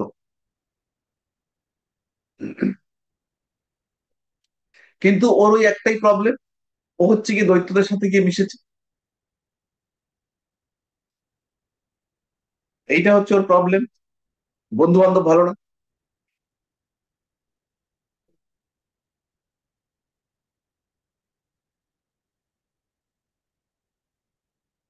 বন্ধু বান্ধব মানে কি?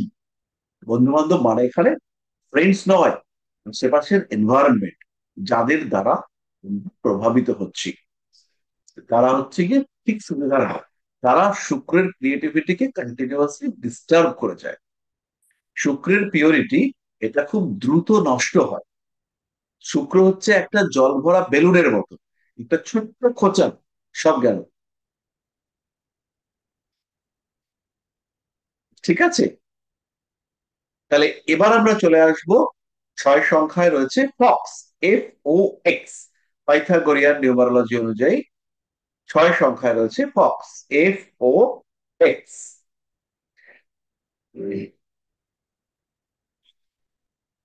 এটা ছোট্ট জিনিস বলতেই হবে, সেটা হচ্ছে শুক্রের চয়ন ক্ষমতা, এটা হচ্ছে ম্যাক্সিমাম। আমি যখন পড়াচ্ছিলাম আমার মাথায় কিন্তু ওয়েস্ট বেঙ্গল আসেনি, এই যে ওয়েস্ট বেঙ্গলটা চট করে মাথায় চলে এলো, এইটা হচ্ছে শুক্র। বোঝা গেল? এবং যেটা পারফেক্ট, মোর পারফেক্ট, সেটাকে খুঁজে বার করা, এটা হচ্ছে শুক্রের এবিলিটি। এরপর হচ্ছে 7, এই শুক্রের এসে থেমে গিয়ে এবার একটু ঘেটে গেছি, পেয়ে গেছি, আর পাচ্ছি না, ভালো লাগছে না, এবার একটু জল খাবো, আর তার সঙ্গে 2 ফোঁটা কাশি ওষুধ। এই হচ্ছে কেতু। 7 সংখ্যা হচ্ছে কেতুর সংখ্যা। Subconscious mind, active subconscious mind, গভীর ভাবে অনুসন্ধান করবার ক্ষমতা, ব্রেনকে 100% ইউটিলাইজ করবার ক্ষমতা, একদম প্যাচ, জিলিপির মতো, গভীর থেকে গভীর, গভীর থেকে গভীর। এইটা যেতে গিয়ে বেশিরভাগ লোকই ব্যর্থ হয়ে পড়ে, তখন ধপাস, আর ভাবতে পারছি না, পড়াশোনা করবো না, এই রইল তোমার ফিজিক্যাল সায়েন্স বই, আমি চললাম, আমি আর পড়াশোনা করবো না। এই হচ্ছে কেতু। সমস্ত কিছুকে ইনকমপ্লিট রেখে দেওয়ার ক্ষেত্রে কেতুর একটা ভূমিকা থাকে। কিন্তু যদি কেতুকে অ্যাক্টিভ করা যায়, কেতুকে অ্যাক্টিভ করবার জন্য মেডিটেশন করতে হবে, কেতুকে অ্যাক্টিভ করবার জন্য প্রচুর কৃচ্ছ সাধন করতে হবে। কেতুকে পাবো কি করে? কেতুকে পাওয়া যায় কি করে? এই যে সবাই বসে আছেন ক্যামেরা অন করে, রাহু কেতু একসাথে বসে আছে, এবার রাহুকে আলাদা করতে হবে। রাহু হচ্ছে এইটুকু, এটুকু আলাদা করতে হবে। বিষ্ণু খুব মেপে কেটেছে, হাতের দিক থেকে এতটুকু কাটতে পারতো, এখানটুকু মাথাটুকু কেটে দিতে পারতো, কাটেনি, এখান থেকে কেটেছে। ফলে চোখ, নাক, আমাদের যে পঞ্চ ইন্দ্রিয়, চোখ, কান, নাক, জিভ, ত্বক, এদেরকে রেখে দিয়েছে। ফলে সমস্ত রকম সেন্সেশন দেখে মনে হবে ভালো, কিন্তু ভালো ভাবা যাবে না। তাতে শরীরে কোনো রকম উৎসাহ আসবে না। যে বাইকটা নিয়ে গিয়ে দাঁড়িয়ে থাকবো, জানলায় কখন মুখটা দেখা যাবে, সেই তালটি মোটে করা যাবে না। সেইটা তখন হচ্ছে গিয়ে কেতুকে পাচ্ছি না, তখন রাহু শরীরকে কন্ট্রোল করছে। রাহুকে আলাদা করতে হবে। রসগোল্লা দেখলে পরে এই জিভটা কেমন কেমন করতে শুরু করেছে, কিন্তু আমি তো জানি আমার পেট ভরবে না রসগোল্লা দেখে, তাই ও রসগোল্লা আর খাবো না। একটু হাওয়া খেয়ে নিলাম রসগোল্লার মতো, রসগোল্লা ভেবে একটু হাওয়া খেয়ে নিলাম। কারণ আমি তো জানি যে আমার পেট অব্দি পৌঁছবে না, পেট তো নেই। একটু হাওয়া করে একটু হাওয়া খেয়ে নিলাম, রসগোল্লা হয়ে গেল, চললাম। গন্ধ শুকে মনে হচ্ছে ও, ওদের বিরিয়ানি গো, পাচ্ছি না আর থাকতে, এবার যাই। তাহলে এই যে গন্ধ, গন্ধটা শুকতে হবে, কিন্তু গন্ধ শুকে কোনো বিকার আসবে না। তো এই যে আহ ষড় রিপু, পঞ্চ ইন্দ্রিয় জাত কামনা বাসনা, লোভ, মোক্ষ, মাৎসর্য, আমি গিয়েই দেখতে পেলাম আরে ওর হাতে কি বড় একটা আংটি, আমার হচ্ছে না, আজকে বাড়িতে এসেই ধরতে হবে একটা ক্লায়েন্টকে, এই তোর তো সর্বনাশ হয়েছে, তুই শিগগির 50,000 টাকার রেমেডি কর, নাহলে হবে না। 50,000 টাকা নিয়ে আসবি, ওকে আংটির দোকানে যেতে হবে। তো এই হচ্ছে মাৎসর্য, অন্যকে দেখে ঈর্ষান্বিত হওয়া। মানে এই যে ঈর্ষান্বিত হওয়া, এই বিষয়গুলো কেন ঈর্ষান্বিত হলাম? দেখলাম বলে। চোখ নেই, দেখতে পাচ্ছি না, চোখ না থাকলে দেখতে পাবো না। কিংবা দেখেও ইগনোর করি, সে আছে, ওরা থাকে, ওর কাছে আছে আর আমার কাছে আছে, বলতে তফাৎ কি? সোনা তো পৃথিবীর, ও তো আর সোনা নিয়ে যেতে পারবে না। আমার লাগলে আমি নিয়ে নেবো ওর কাছ থেকে, সোনা থাক সোনার মতো, চাপ নেই। বাড়ি ওর আছে, আছে, বাড়িটা নিয়ে তো আর যেতে পারবে না। জমি আছে, আছে, থাক, আমার কি, আমি তো আর নিয়ে যেতে পারবো না। আমার দরকার হলে পরে ওর মানে আম গাছের তলায় একটু হাওয়া খেয়ে আসবো, চাই একটা আমও খেয়ে আসতে পারি, ওর যদি পছন্দ না হয় এক ঘা দিলে খেয়ে চলে আসবো। তাহলে কেতুকে পাওয়ার জন্য রাহুকে ডিটাচ করতে হবে। এই ডিটাচমেন্টটা হচ্ছে মারাত্মক কষ্টকর। একজন এটাকে ডিটাচ করবার চেষ্টা করেছেন, প্রথম চেষ্টা। সবার আগে আমরা কার উপরে জয়লাভ করতে পারি? এই যে কাম, ক্রোধ, লোভ, মদ, মোহ, মাৎসর্য, কার উপরে সবার আগে জয়লাভ করা যায়? সেটা হচ্ছে লোভ। এই লোভের উপরে জয়লাভ করার একটা সিম্বল আছে, কি আছে বলতে পারেন? দেখিয়ে দিলেই পারবেন।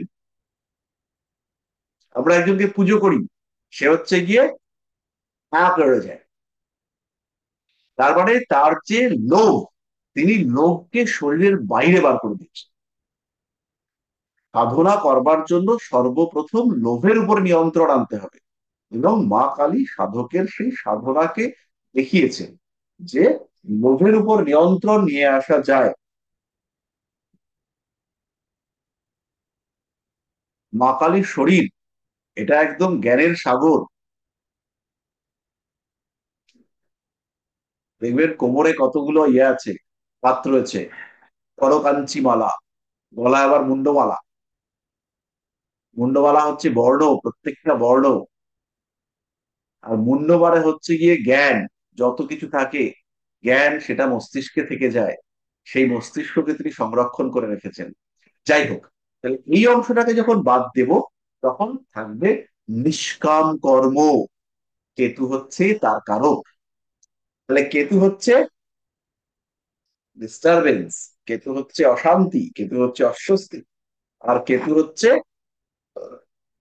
ল্যাক অফ কনসিয়াসনেস, চেতন মনের অভিব্যক্তির অভাব। এই দর্শন হয়ে গেল, এত কিছু করতে হবে। আসলে আমরা চাই যে যখন আপনারা ঋষিবাণী থেকে বেরিয়ে পৃথিবীর মঞ্চে পদার্পণ করবেন, তখন আপনাদেরকে দেখে লোকে ভয় পাবে। মানে জ্যোতিষ জগতের লোকজনরা আপনাকে দেখে ভয় পাবে, ও বাবা, তনুশ্রী চলে এসছে, আর কথা বলা যাবে না, এবার নিজেকে গোটাতে হবে, উল্টোপাল্টা বললেই ধরবে। যাই হোক, আর কেতুর সংখ্যা হচ্ছে GPY, GPY।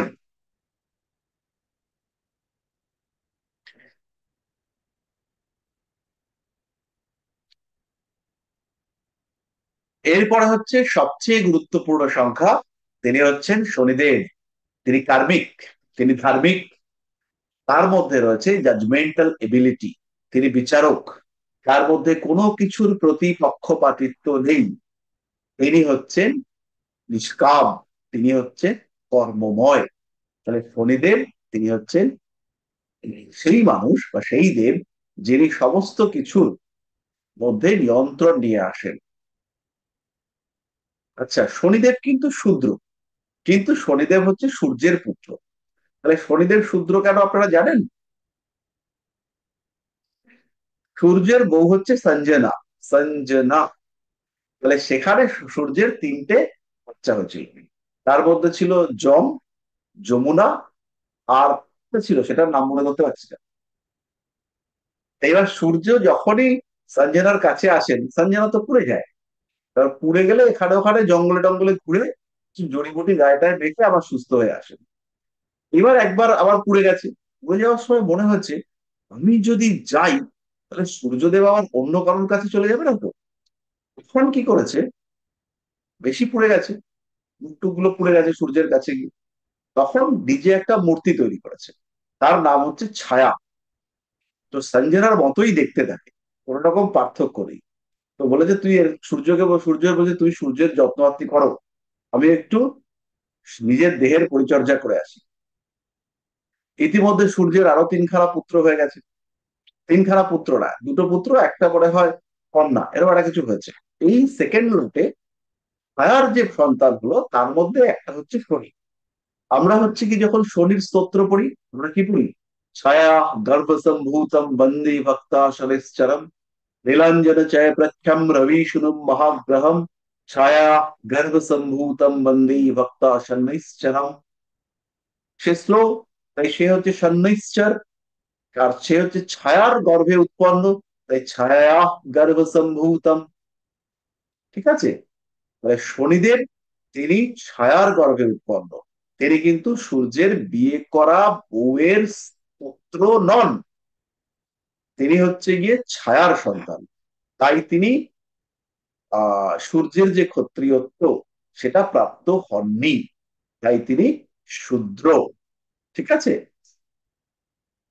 তাহলে শনিদেবের মধ্যে রয়েছে সমস্ত কিছুকে একটু সিচুয়েশনের মধ্যে নিয়ে আসা, তিনি দাস, তিনি কার্মিক, তিনি প্রচন্ড পরিশ্রমী, তার মধ্যে রয়েছে সমস্ত হররিপুর কারণে সৃষ্ট পের শাস্তি দেওয়ার ক্ষমতা। তিনি সাড়ে সাথী দেবেন, তিনি কণ্টক শনি দেবেন, তিনি দেবেন আহ ভাইয়া, তিনি এই সমস্ত দিয়ে যাবেন। তার মধ্যে শনির দশা ইত্যাদি ইত্যাদি যখন যখন আসবে, তখন তখন আমাদের অবস্থা কঠিন, মহা কঠিন, সর্বনাশা কাটবে। ঠিক আছে? তাহলে শনিদেব কিন্তু খুব কঠিন ব্যাপার স্যাপার। তাহলে এই যে শুক্রের বিলাসিতা, সেটা পুরোটাই কষ্টে পরিণত হতে পারে শনির কারণে। আবার শুক্রের যে পারফেকশন, সেটা 100% হতে পারে শনির সাহচর্যে। তাহলে শনি কেমন আছে এটা আমাদেরকে বুঝতে হবে।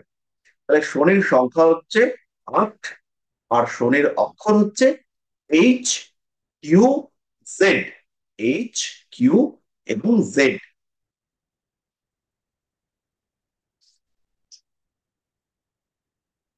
হয়েছে? তারপরে চলে আসবে 9 নম্বর। 9 হচ্ছে মঙ্গলের সংখ্যা। পাইথাগোরিয়ান নিউমারোলজিতে 9 আছে, কিন্তু চেনাজিয়ান নিউমারোলজিতে 9 সংখ্যাটা কিন্তু সেন্ট।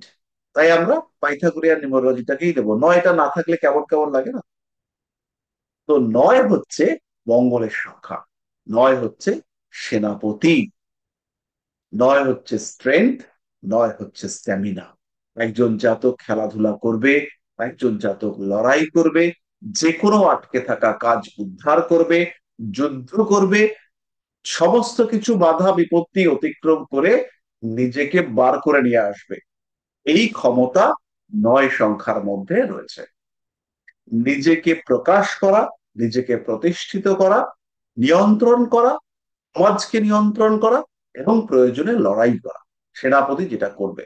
এবং সেনাপতি হচ্ছে বিপদের দিনে রাজার সবচেয়ে প্রিয় লোক, রাজার সবচেয়ে কাছের লোক। রাজার চাই কি? রাজত্ব, রাজ। এই রাজ করবার জন্য দরকার হচ্ছে সেনাপতি এবং সৈন্য। এই সেনাপতিদেরকে নিয়ন্ত্রণ করবার জন্য মাঝখানে যিনি রয়েছেন তিনি হচ্ছেন মঙ্গল। তাই মঙ্গল তিনি হচ্ছেন রাজার অতি প্রিয়। যত তেজ, তাপ, বীরত্ব, প্রতিরোধ ক্ষমতা সমস্ত জায়গাতে আমরা মঙ্গলকে পাবো। অত্যন্ত বলবান, অত্যন্ত ক্ষমতাশালী, অত্যন্ত রিজিড, অত্যন্ত কঠোরকারী, দ্রুত সিদ্ধান্ত নিয়ে সব কেটে ফেলতে পারে। যদি মঙ্গল একটু নিয়ন্ত্রিত হয়ে যায়, পরপর দুটো সংখ্যা আছে, কারণ একটা মোবাইল নাম্বারের মধ্যে রয়েছে 3 9, 3 9 3 এরকম একটা নাম্বার রয়েছে। এখানে কিন্তু আমরা কন্ট্রোল পাবো। 3 9 3, 3 সংখ্যা 9 সংখ্যাটাকে কন্ট্রোল করবে। তো এই এই কনসেপ্ট গুলোতে আমরা এর পরে আসবো, আমরা এগুলো পরে ডিটেলে জানবো। কিন্তু আজকে সংখ্যার যে বিষয়টা, এটা আমাদের ক্ষেত্রে পরিষ্কার হয়েছে আশা করি। এবার আমরা 3টে নাম্বার পড়বো, পড়ে আমাদের ক্লাসকে শেষ করব। তার মধ্যে 3টে নাম্বার একদম ইজি। আজকে আমরা 3টে নাম্বার পড়বো না, আজকে আমরা 2টো নাম্বার পড়বো। 3টেই করি, টাইম আছে। মঙ্গলের সংখ্যা, মঙ্গলের অক্ষরগুলো। মঙ্গলের অক্ষর হচ্ছে I R. I R R. I for India, R for Rajasthan.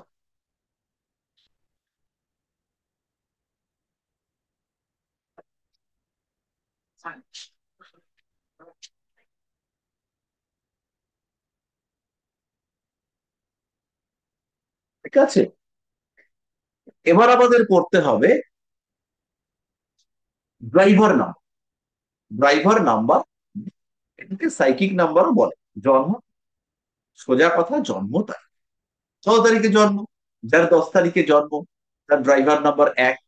যার 14 তারিখে জন্ম ড্রাইভার নাম্বার 5, 4 আর 1 5। যার 29 তারিখে জন্ম তার ড্রাইভার নাম্বার কত? এক দুই। স্যার। 2 স্যার। না, 10 11 2, হ্যাঁ। 10 11 2। দুই। আমাদের খেয়াল রাখতে হবে এটা কিন্তু সবসময় সংখ্যায় হবে, সিঙ্গেল ডিজিট। যদি 11 হয় তাহলে দুই। 11 দিয়ে 11কে যোগ করে 2তে কনভার্ট করে নিতে হবে। ঠিক আছে, তাহলে হয়ে গেল এটা। এটা আমরা বুঝতে পারলাম। এরপরে হচ্ছে কন্ডাক্টর নাম্বার। কন্ডাক্টর নাম্বারটা কি? একদম ইজি। এটাকে ডেস্টিনি নাম্বারও বলা হয়, ভাগ্যাঙ্ক এইসব বলা হয়। মূলাঙ্ক আর ভাগ্যাঙ্ক আপনারা শুনেছেন, তো মূলাঙ্ক আমরা করে ফেলুন। এবার হচ্ছে ভাগ্যাঙ্ক, ডেস্টিনি নাম্বার বা কন্ডাক্টর নাম্বার। তো আমার মনে হয়েছে এই মূলাঙ্ক, ভাগ্যাঙ্ক এসবের থেকে ড্রাইভার নাম্বার, কন্ডাক্টর নাম্বার, এই ওয়ার্ডটা যেন ঠিকঠাক। মানে ড্রাইভার আর কন্ডাক্টর বাসে যে কাজটা করে, এই দুটো সংখ্যাও যেন ঠিক ওই রকম। তাই জন্য আমার মনে হচ্ছে এই নাম্বার, এই নাম দুটো হচ্ছে পারফেক্ট। কন্ডাক্টর নাম্বার হচ্ছে ডেট অফ বার্থের সাম, যে পুরো তারিখটাকে নিয়ে সব জুড়ে দেবেন। জুড়ে দিলে পরে যে সংখ্যাটা আসবে। নিজের নিজেরটা করে নিন একবার। ধরুন কারোর জন্ম হচ্ছে 14ই ডিসেম্বর 1979। কারোর জন্ম হচ্ছে 14ই ডিসেম্বর 1979।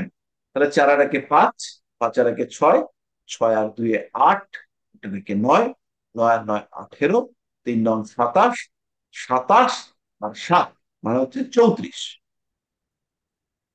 27 আর 7 34, 4 আর 3 আবার 7, তাহলে সেটা হচ্ছে 7। তাহলে ভাগ্যাঙ্ক বা কন্ডাক্টর নাম্বার বা ডেস্টিনি নাম্বার, সেটা হচ্ছে বার্থ ডেটটাকে পুরো যোগ করে দিতে হবে। তাহলে পরে যেটা পাবো সেটা হচ্ছে কন্ডাক্টর। ঠিক আছে, এরপরে সাল থেকে একটা নাম্বার আসে, সেটাকে বলা হয় কুয়া নাম্বার। সেটা খুব গুরুত্বপূর্ণ, সেটাকে ইউনিভার্সাল সাপোর্ট নাম্বার বলা হয়। এটা একটা ভালো নাম, এটা হচ্ছে ইউনিভার্সাল সাপোর্ট নাম্বার। এইখানে একটু কমপ্লিকেশন আছে। কিরকম কমপ্লিকেশন? 2000 সাল থেকে কুয়া নাম্বারটা ডিফারেন্ট, 1900 সালে কুয়া নাম্বার ডিফারেন্ট। এই 19 20 সালটা গেল 19, সেখান থেকে গেলাম 20। 19-এ কি ছিল? 9 আর 1-এ 10 মানে 1, সেটা যে 20-তে গেল, ফল হলো 2। আবার যখন 21-এ যাবো আমরা, যদি আমি তো যাবো না, কেউ যদি যায়, যারা যারা যাবে, ওদের ওটা হবে 3। তাহলে এইখানে কুয়া নাম্বার যখন আমরা ইয়ার অফ বার্থ থেকে বার করবো, তখন আমাদের একটু খেয়াল রাখতে হবে। আরেকবার একটু বোঝাবেন স্যার? হ্যাঁ, করে দেখিয়ে দেবো। প্রসেসটা কি? একদম সোজা। সেটা হচ্ছে গিয়ে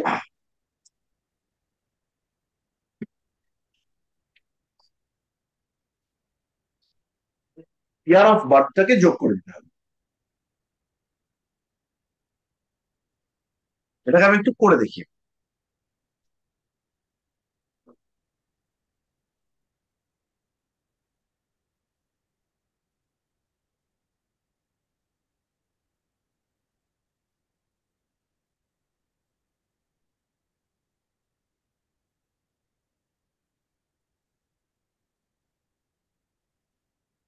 কার জন্ম হচ্ছে 1988, তাহলে যোগ করলে কত পাবো? 8 2 × 16 আর 1-এ 17, 17 আর 9 26, 26 মানে এটা আমরা আট। পেয়ে গেলাম, পেয়েছি। ঠিক আছে। আর কারোর জন্ম হচ্ছে 2012, তাহলে এর মানে হচ্ছে কত? 5। বা এটাকে আমরা একটু 2019 করে দিই, তাহলে 9 আর 1-এ 10, 19 নয়, এটা 18,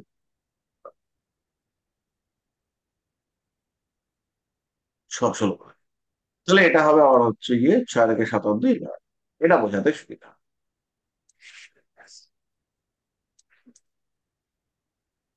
তাহলে এইবার এ যদি মেল হয় আর এ যদি ফিমেল,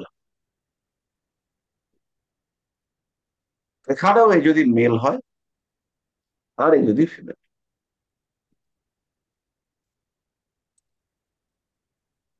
মেল হলে পরে 11 মাইনাস এই নাম্বার,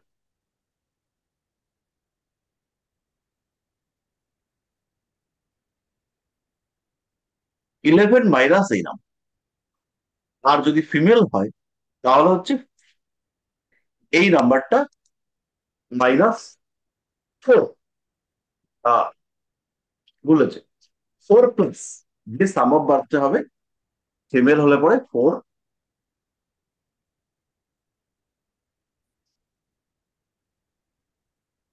4+ এই সাম।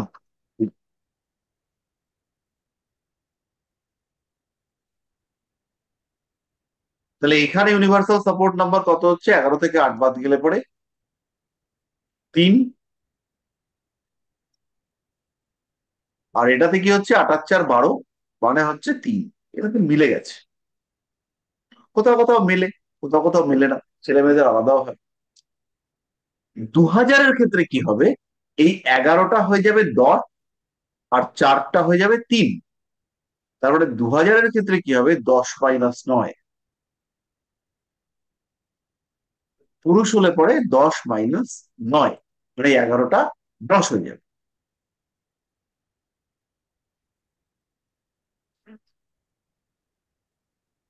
তাহলে ইউনিভার্সাল সাপোর্ট নাম্বার এটা হচ্ছে 1। ফিমেলের ক্ষেত্রে কি হবে? 3 প্লাস, না তো 9,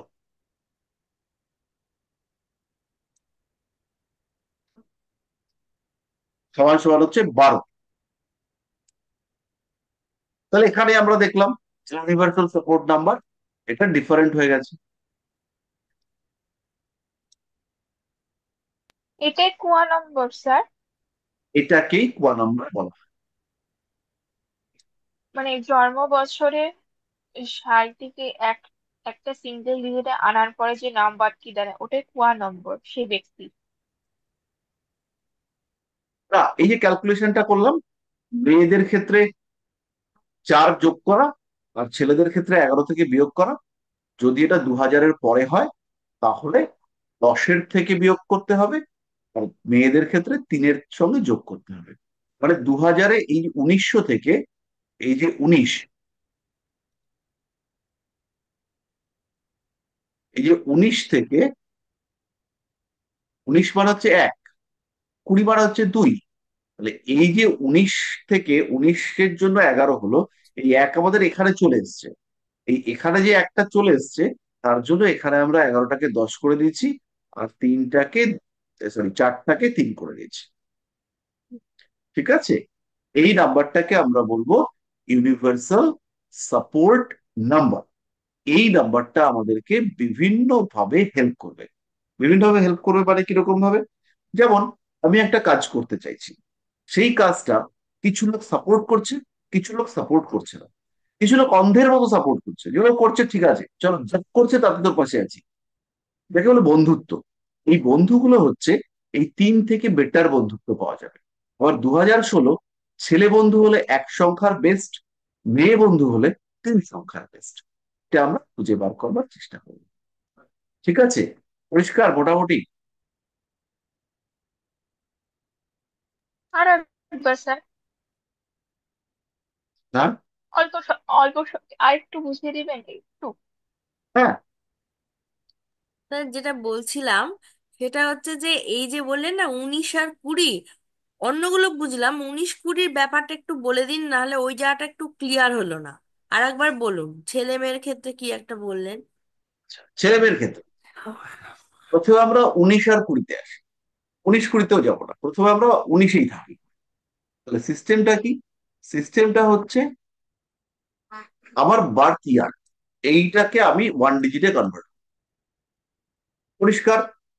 এবার ছেলেদের ক্ষেত্রে এই যে 1 ডিজিটটা, এটাকে 11 থেকে মাইনাস করো। মেয়েদের ক্ষেত্রে এই 1 ডিজিটটাকে 4-এর সাথে যোগ। এইটুকু পরিষ্কার?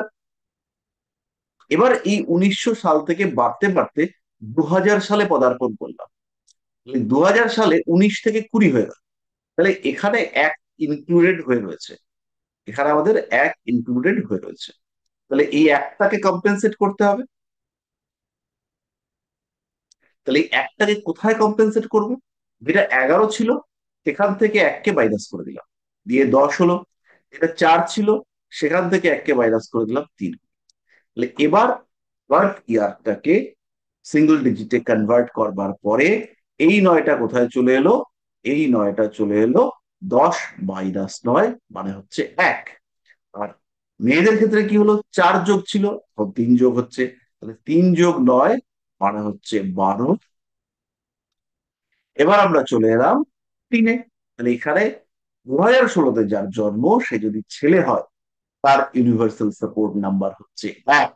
আর সেই লোকটাই যদি মেয়ে হয়, তার ইউনিভার্সাল সাপোর্ট নাম্বার হচ্ছে 3। এবার পরিষ্কার? হ্যাঁ স্যার, হ্যাঁ স্যার। পরিষ্কার হয়েছে।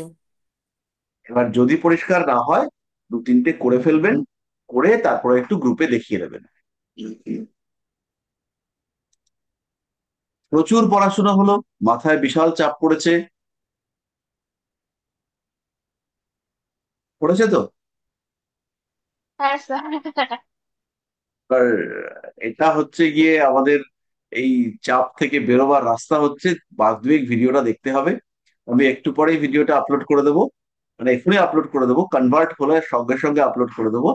বার দুয়েক দেখতে হবে এবং এইটাকে কাজে লাগাতে হবে।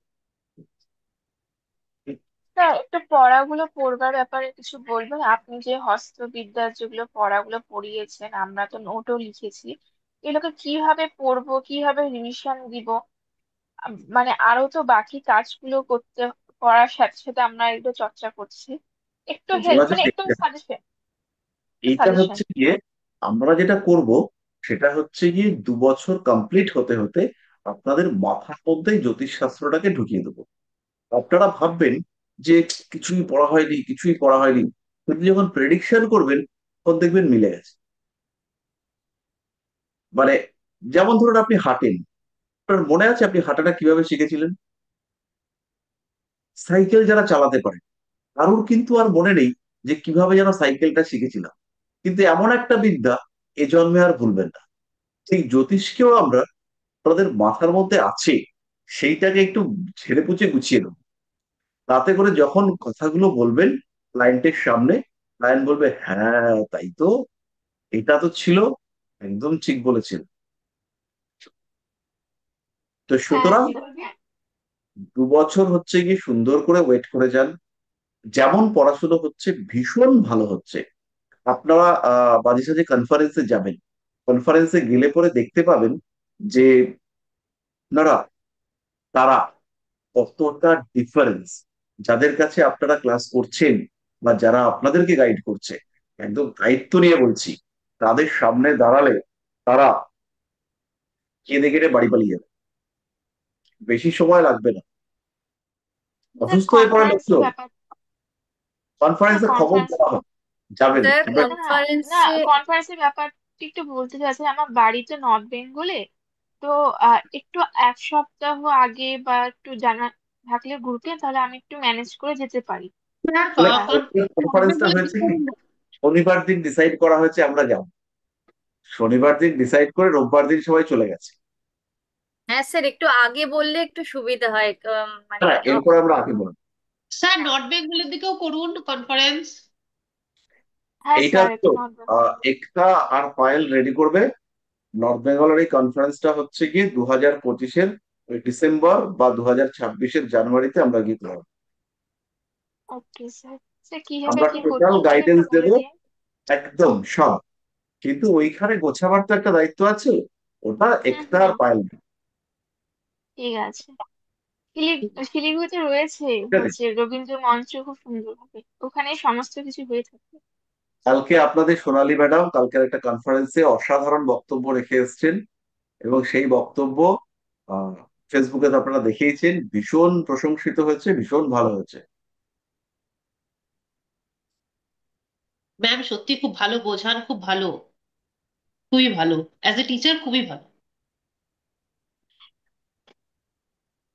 সফট স্পোকেন ম্যাম, খুব প্রচন্ড, খুব ম্যাম ক্লাসগুলো খুব দারুণ করান। হ্যাঁ, তো সেই জন্যই তো উনি আপনাদের ম্যাম। একদমই তাই। তো এইগুলো আপনারা শিখবেন, কিভাবে পড়ানো হচ্ছে, কিভাবে কথা বলা হচ্ছে, এগুলো শিখবেন, কারণ আপনারা প্রত্যেকেই আমাদের উত্তরসূরি। যতটুকু আমরা শিখেছি, আপনারা তার থেকে বেশি শিখবেন। আপনাদের মাইলস্টোনটা হচ্ছে আমাদের থেকে আপনাদেরকে টপকাতে হবে, যতটুকু আমরা, তার থেকে আপনাদেরকে বেশি করতে হবে, নাহলেই আমরা আনন্দ পাবো, আমরা আর কি স্যাটিসফাইড, স্যার এবং আমার আপনি একটা পারবেন। কোশ্চেন ছিল, আমার হ্যাঁ, একটা কোশ্চেন ছিল। হ্যাঁ বলুন। আমরা যখন ছক বিচার করব স্যার, তখন আমরা কি দেখব, রাশি দেখব না লগ্ন দেখব? একদিকে দেখুন, আমি যেটুকু শিখেছি বলি, রাশিতে কিন্তু নক্ষত্র বসে থাকে, ঠিক আছে? এবার যখন ট্রানজিট গুলো করব, তখন কিভাবে করব ট্রানজিট? ধরুন বৃহস্পতি সঞ্চার হচ্ছে, এবছর তো অনেক কিছু হয়েছে, বৃহস্পতি সঞ্চার হয়েছে, রাহু কেতু সঞ্চার হবে, মানে বৃহস্পতি রাহু কেতু সঞ্চার হবে, আর শনি সঞ্চার হয়েছে। তো এবার জাস্ট আপনি শুধু, 6 মাস পরে এই প্রশ্নটার উত্তর দেবো, এখন না এই স্যার, প্রশ্ন আজকে একটু একটু হিন্টস দিয়ে দিন, না হলে না, আমি বুঝতে পারছি না, আমাদের অসুবিধা শিখে হচ্ছে। আছেন, কিন্তু আপনি যেটা শিখে আছেন সেটাকে কিছুটা রিমুভ করতে হবে।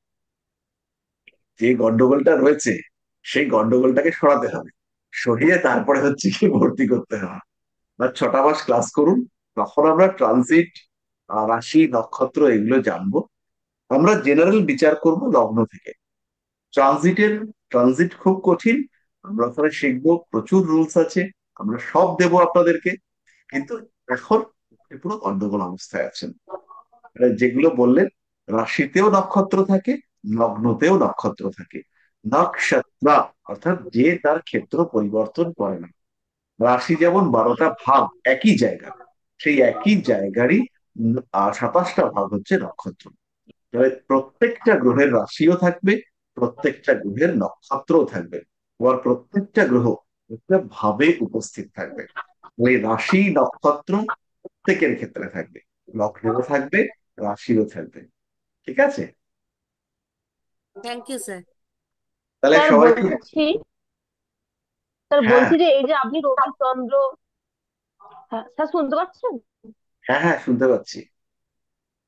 হ্যাঁ স্যার বলছি যে আপনি করালেন মানে রবিচন্দ্র পরপর মঙ্গল পর্যন্ত, এবারে এই যে এ বি ওয়ার্ড গুলো মানে পরপর বসছে, এ বি সি ডি মানে পরপর বসছে তো, সেরকমই তো মনে হচ্ছে লাইন দিয়ে দিয়ে এর পর বি, যেমন রবির ক্ষেত্রে, চন্দ্রের ক্ষেত্রে বি, বৃহস্পতির ক্ষেত্রে সি, রাহুর ক্ষেত্রে ডি, এইভাবে পরপর নামছে আই পর্যন্ত।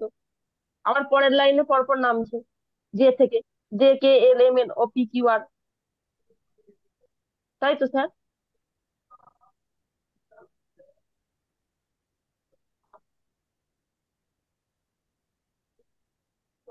তো তার মানে আমরা এভাবে মনে রাখতে পারবো তো তাহলে?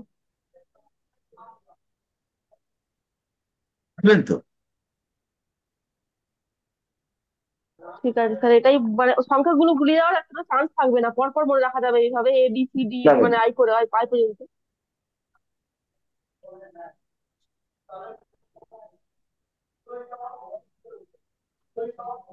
চাপ নেই। তাহলে আজকে এই পর্যন্তই থাক।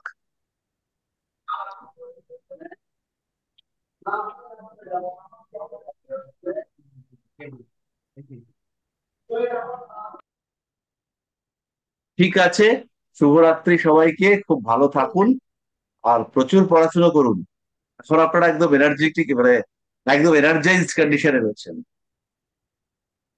সেই স্যার কোয়ান্টাম শেষ অবধি ফিজিক্সে যেন আছে না? থাকি আমরা। না, না, থাকবেন, আমরা রাখবো তো। ঠিক আছে, তাহলে খুব ভালো থাকুন। শুভরাত্রি। শুভরাত্রি। শুভরাত্রি স্যার।